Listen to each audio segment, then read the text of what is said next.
As the fires of war spread across the globe, one man's steady voice became the beacon of freedom. Franklin D. Roosevelt, the president who led America into battle not with fear, but with faith. By the late 1930s, the world was teetering on the brink. Hitler's armies were marching across Europe, and the very idea of democracy seemed to be on the verge of extinction. While many Americans desperately clung to the hope of peace and isolation, President Roosevelt saw the gathering storm clouds and knew that staying out of the fight wouldn't protect freedom forever. He understood that America had a role to play, so he began to act. Through groundbreaking programs like the Lend-Lease Act, he transformed the United States into what he famously called the arsenal of democracy. He started sending critical weapons, supplies, and aid to Britain and the other allied nations, providing them with the tools they needed to keep fighting against overwhelming odds. He was essentially throwing them a lifeline while preparing America for the inevitable. Then, everything changed. December 7, 1941. The attack on Pearl Harbor. In a moment that would forever alter the course of history,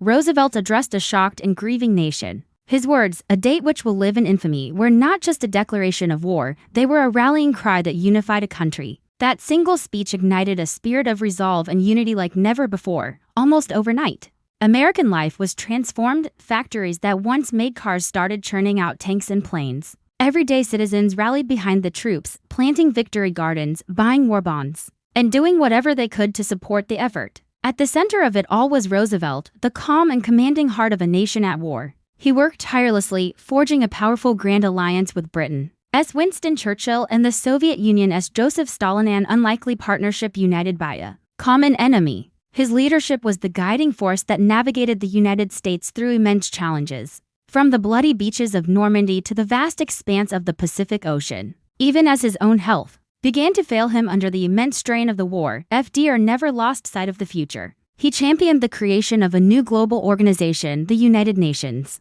driven by a powerful vision of a world where nations could work together to prevent such a devastating conflict from ever happening again. He was fighting not just to win the war, but to win a lasting peace. Franklin D. Roosevelt didn't just lead a nation through its darkest hours. He guided humanity toward a renewed sense of hope. His unwavering courage proved that even in the midst of unimaginable chaos, democracy is not just an ideal, but a force that can and will endure. Join us in our next episode as we explore FDR's final days, his profound and enduring legacy, and how his presidency forever reshaped America's role in the world.